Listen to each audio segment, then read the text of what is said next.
PNP ang in charge at siya ang nagsasabi kung sino ang pwedeng pumasok at hindi pumasok.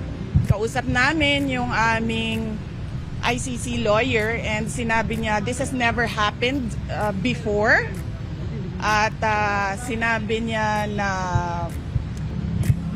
it's craziness. Inaasahan po naman sasalita ngayon si BBM sa publiko. Anong inaasahan nyo? Ano mga paliwanag pa or accusation pa rin? Ano bang inaasahan nyo? Ano pa bang pag diba? Nagbigay nga siya ng statement na 20 pesos per kilo na bigas. So ano pa bang aasahan natin sa mga statements ng Pangulo? Nakikita naman natin kung ano yung ginagawa nila, na panggigipit nila. Hindi na tayo member ng ICC at noong final yung ICC complaint, out of time na sila. Ni-raise natin yan ilang beses, wala silang jurisdiction. Pero tayo lang sa buong mundo ang bayan o bansa na nagko-cooperate sa ICC. Para tayong doormat. The Philippines is like a doormat for other countries, not just the ICC. No? Kung sino man yung sumasamantala sa ating bayan. Yeah.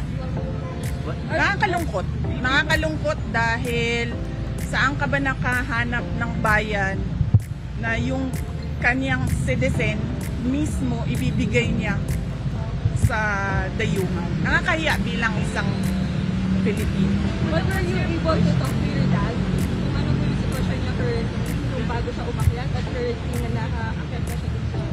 Nagkausap kami kanina pero medyo choppy kasi yung signal dun sa loob kasi ginajam yung signal. Naintindihan ko lang naman sa kanya, sabi niya na wala tayong magagawa. Parang the way I say it, sabi niya, that's life, kaya sira-sira. But then I told him na some instructions on what to say and what to do. Pero sa totoo lang, dapat hindi talaga yan umalis ng bansa si President, former President Rodrigo Duterte. Pag on audit po, susunod po ba kayo? Yes, meron na pong arrangements kasi kailangan ko kausapin yung mga abogado doon kung saan man siya dalhin. Pupunta kami, ako, at pupunta yung mga abogado and doon kami mag-uusap kung ano yung mga gagawin. Tingin niyo ba tama yung naging proseso sa warrant of? Ay hindi talaga. Kasi nakalagay sa rules ng ICC, the defendant should be taken to a court, a local court. Dapat dinala siya sa korte. At yung proseso natin dito sa loob, yun yung masusunod para sa pag-implement ng What warrant. were your instructions What were your instructions to your father? About legal matters lang, no. So sinabihan ko siya na kung ano yung sasabihin at gagawin for his lawyer. Hindi, ano pong plano niyo? Bakit po kayo nagpunta dito? Gusto niyo po ba sana makausap din si father? And then sinabihan ko din siya na wag tumanggap ng pagkain sa tubig kahit kanino. I understand nag-prepare sila ng go bag. Nag-usap kami kanina doon sa assistant handa ng go bag. So, Hindi kayo pinapasok? Ano pong plano niyo dito ngayon? well, nag-aantay ako. Papasukin nila dahil gusto ko makausap personal. Mahirap kasi sa video call kasi choppy. Ginajam nila yung signal. Kailangan ko siya kausapin. Ma'am, kahit ano mangyari, hindi namin sa iiwanan. Ano pong Kahit ano mangyari, hindi namin sa iiwanan. Maraming salamat. Bibi Sara, sabi ni Attorney Raul Lambino, nag-grant na daw yung TRO. Any update po dito? Wala po akong update sa temporary restraining order ng Supreme Court. But as I said, lahat ng mga tao dyan sa loob ng base at dyan sa airport, kung Pilipino ka, hindi ka papayag na ginagawa ito. Were you surprised? If you tumanggi daw po si, were you surprised by this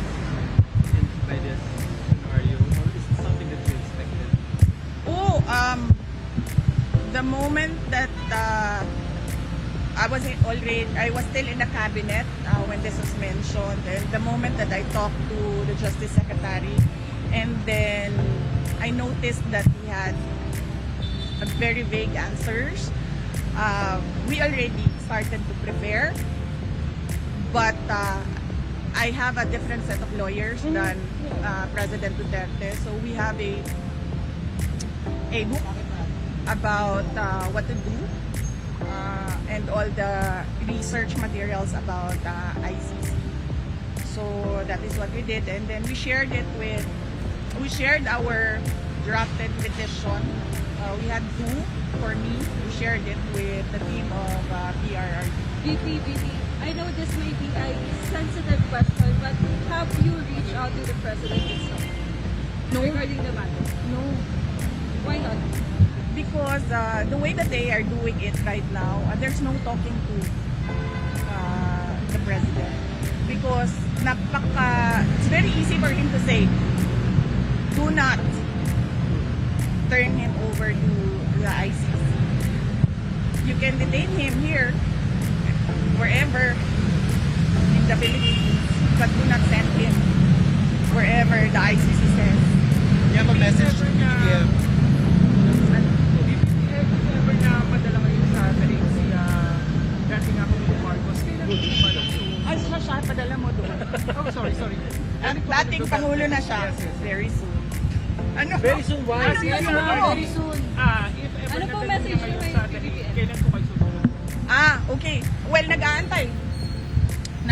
And then, immediately, pag pinilit nila kung ano yung gusto nila at hindi yung tama, susunod ako. Kasi kailangan ko kausapin yung mga abogado. Ma'am, BBM very message soon, why? mo, Bakit why? Ay, Ha? Sa tingin niyo po ba nalilid personal na po? Oo, very personal. Nakikita nyo naman, nakafile sila ng impeachment ng ang basis nila is hearsay and gossip. So, it's very personal.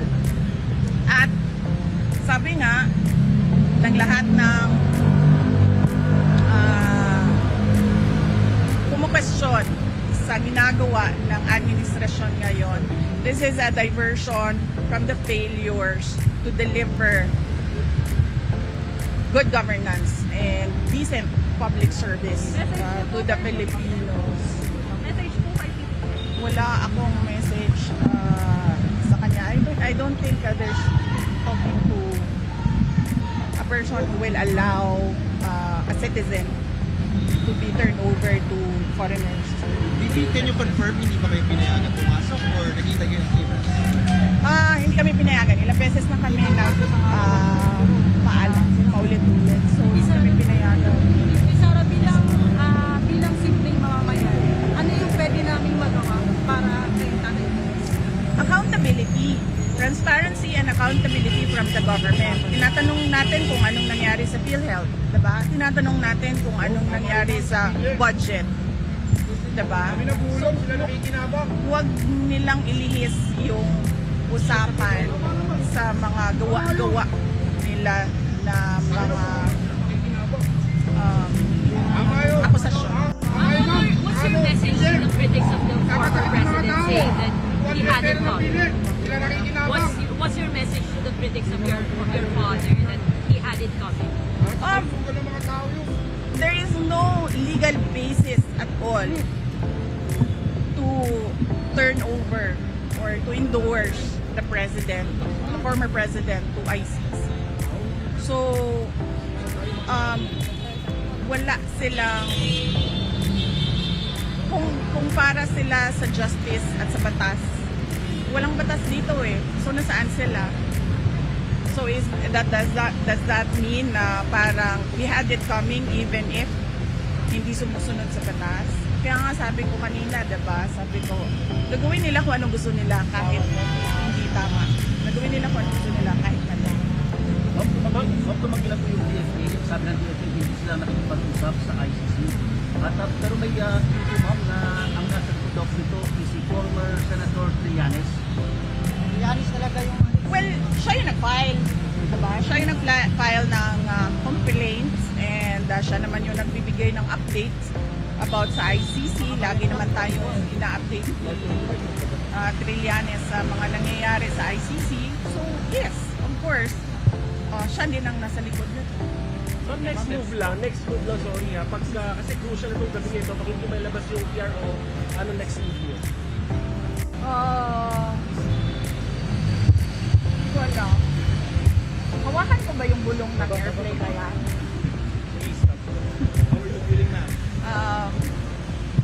Yes. Sinasabi ko lang sa inyong lahat, kung Pilipino kayo, huwag kayo pumayag na ang isang Pilipino ibigay sa mga dayuhan. Lalong-lalo na pag labas na sa batas yun. It's actually some sort of, I don't know, what do you call it? State kidnapping. Parang ganyan na yung nangyayari. And all because, Duterte to. Kahit kumakain kami dito, para kay Duterte to. Tama. and Para kay all Duterte to, baka kumakain tayo. because,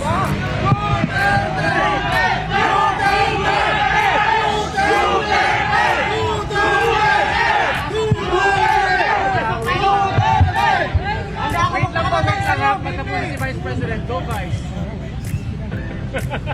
Go Vice! kalimutan. Wait! Kahit kumakain kami dito. Kaya pa rin. Kalimutan. Sa state kidnapping. State kidnapping ka na lang. Yes. And all because mukhang matatalo sila sa midterm elections. Dahil ang lakas ng vote rate sa 9 candidates ng PDP laban. At mag-ingat kayo ha. I warned you about the budget. Hello ko ma'am. I'm warning all of you about election cheating. Tama ko ma'am. They should be held accountable dito sa mga nangyaring senaryo ngayong araw na to. Sino? Ang entire administration. Yes. Ma'am, pag di na tumakbo si Presidente, nakapaboto si Presidente. Ma'am. Yes. Kasi sobrang lakas ng black voting ngayon. Lumalakas at nag-snowball yung black voting ng 9 candidates ng PDP laban. At hindi lang yan. This is all about the 2028 elections. And I'm warning you, kung meron man 2028 elections. Nakita nyo na, di ba? Sinimulan nila sa People's Initiative. Hindi sila nagtagumpay. Kasi umalma yung mga tao. Imagine mo, bibilhin yung pagkatao mo para sa kagustuhan nila na hindi umalis sa pwesto. Tapos, sumunod ay impeachment para tanggalin yung kalaban, posibleng kalaban. Ngayon, dahil lumalakas yung PDP block voting of 9 candidates, natanggalin nila si President Duterte. Mamulitin ko lang po, kumusta po yung huling pag-uusap niyo po? Okay naman siya. Sinasabi niya kanina, sabi ko, nandito ako sa labas ng gate, hindi ako makapasok. Sabi ko, hindi kita personal na mabigyan ng instructions, pero tinext ko na, sabi ko, minessage ko sa kanila lahat na sino man yung nandun sa loob, ano yung kailangan mong gawin. And then he said na, huwag ka na mag-antay dyan, umuwi ka na. So, hindi ko rin naman magawa na iwanan ng ating dating Pangulo. Hindi dahil tatay ko siya, pero dahil hindi ko matanggap na nagiging doormat tayo ng mga layuhan. I mean, ganito lang tayo, mga maliliit na mga tao kung ikumpara mo sa ibang bansa. Pero, alam mo yun, dapat may pride tayo ba? Dapat tayo kampi-kampi Pilipino. Ma'am, how is he taking this? Magkaisa tayo. Nagkausap kami kagabi. And he was okay naman. Sabi niya lagi, idaan lang sa legal. Idaan lang sa legal. amin, legal. Ma'am, Kumusta yung kalusugan? Kumusta yung kalusugan? Ano napag-usapan? Oh, yan ang hindi ko alam kasi kung ano yung kanyang mga gamot, ano yung kanyang mga health conditions. Ang pagkakaalam ko meron talaga siyang mga health conditions, kaya siya may nurse na kasama lagi. And then meron siyang mga gamot at meron siyang mga gadget na kailangan na kasama niya lagi. Then, ang pagkakarinig ko kanina, mataas yung sobrang taas ng blood sugar niya. Kaya nag-insulin sila. Ma'am, how true are the reports na nanghingi daw po ng asylum si former President Duterte sa China and what was denied by him? Wala. I was there in Hong Kong. Wala siyang kausap from the Chinese government. And in fact, sabi niya, kung maalala nyo, 4 p.m. yung flight niya sa Cathay Pacific, di ba? Sabi niya, agahan natin ng 7 a.m. Para makabalik na ako sa Pilipinas. That was willingly surrendering himself to the jurisdiction of Philippine authorities, not the ICC. Ma'am, habang lumalapit yung eleksyon, ma'am, kung hindi yung personal na panggigipit, sa tingin nyo, babaliktad dito ang lahat? Kaya nga sinasabi ko kanina, sir, nandyan yung tao. I mean, tagalin man nila si former President Duterte sa equation sa midterm elections. Nandyan yung taong bayan at lumalakas yung block voting ng PDP 9 candidates. Pero sinasabi ko sa inyo kanina, mag-ingat kayo sa election cheating. Matindi ito. Ma'am, do you consider din po ba Since tapos na po yung alliance with President Marcos, I mean, meron bang discussion dito during the campaign tungkol dito sa ganitong issue? Kung you ask President Marcos, meron bang process About the ICC, we did not discuss anything about the were there ICC. discussions before this? No, with President Marcos, no. There were no discussions with President Marcos except that I wrote him a letter and then he replied regarding the ICC and that there will be no cooperation with the ICC. We will release that letter. How are you Ma'am, feeling kung now? How mag-yes are you- Mr. Diaz, sino ba kasama niyo sa plane? Ako hindi ko alam. Sorry. Alam ko lang yung mga hindi nakasama sa plane, nasa labas. Kasama si Kitty. Nandoon si Kitty sa labas. Yes. And baka yung the common law kayo sa labas. Yes, si Hanilet na nandoon din. Ma'am, how are you feeling now? Ma'am, nakasama. I'm okay. Ano lang ako, kulang sa tulog dahil nagbiyahe kami kanina. Pero kumain ako kanina, huwag kayo mag-alala. Hindi iinit ang ulo ko. As Vice President, hindi ko pinapayagan. Para kung nagagawa yung responsive power here. Wala tayong magawa eh. Kung susunod sila sa yung Philippine National Police, kung susunod sila sa illegal na mga orders, wala tayong magagawa. Yun yung desisyon ng Philippine National Police.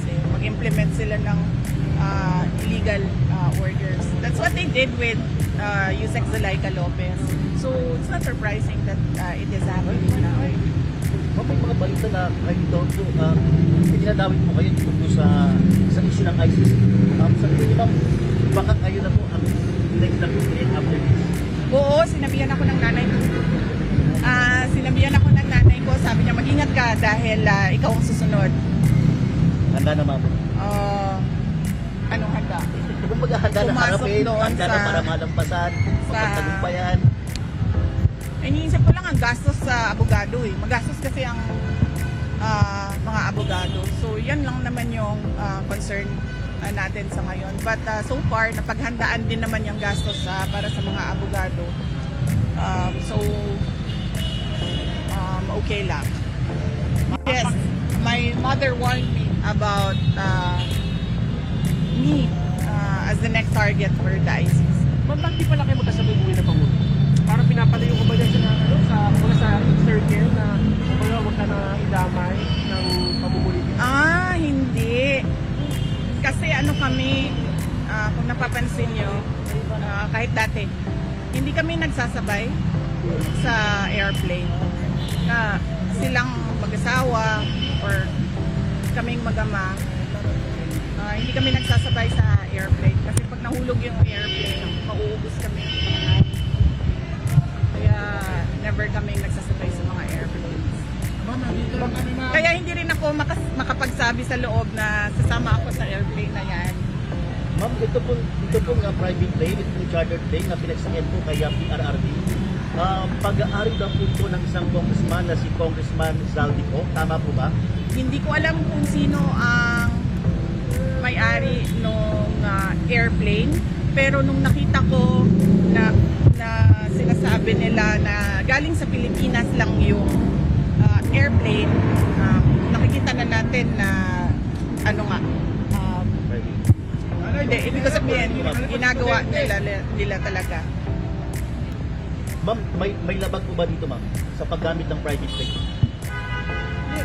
Yan ang hindi ko alam. I have to talk to ICC lawyers. Sa ngayon, ang alam lang namin is dapat siya dinala sa local authorities, local court. Ma'am, nag-update po ba sa inyo sila Attorney Corion at Attorney Vic Rodriguez tungkol po sa certiorari petition?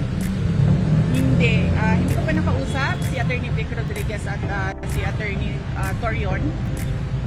So, ang nakakausap ko si Attorney Delgra, Martin Delgra ang nakakausap ko, and si Attorney Harry Roque.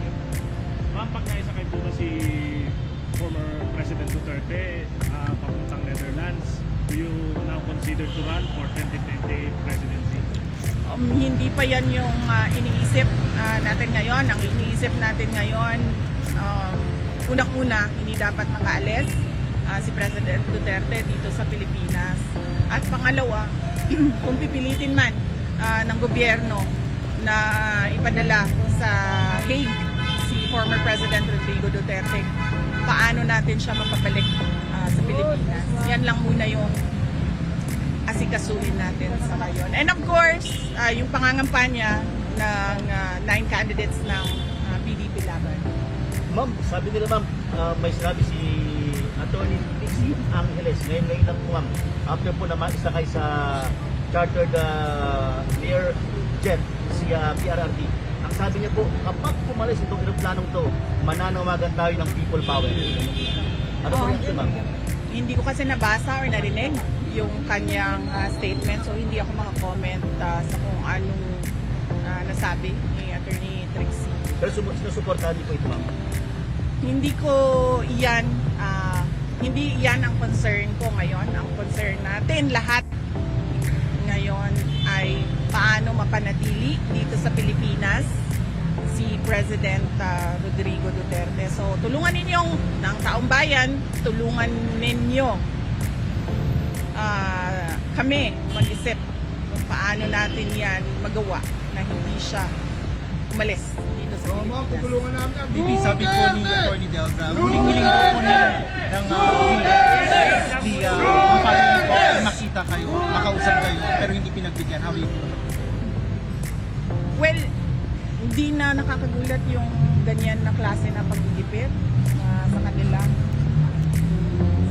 Parang I was born in 1978, no? So hindi ko na wala pa akong masyado pa akong bata para maalala ko. Pero kung tanungin mo yung mga senior citizens ngayon kung anong nangyari, matindi daw talaga panggigipit, oppression, abuse, and greed, sabi ng mga nakakatanda. Pero ma'am, kumpiyansa kayo na hindi makakalipad ang aeroplano? Wala akong confidence sa kahit ano ngayon, sir, kasi nakikita nga natin kahit ang ating kapulisan, sumusunod sila sa mga illegal orders. So, kahit kita nyo naman yung pag-file ng impeachment kahit walang basihan. Okay? Final words na. Final words!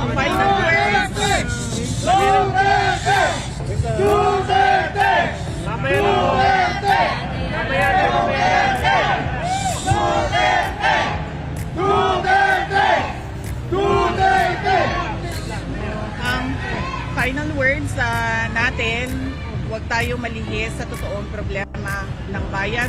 Ang totoong problema ay ang presyo.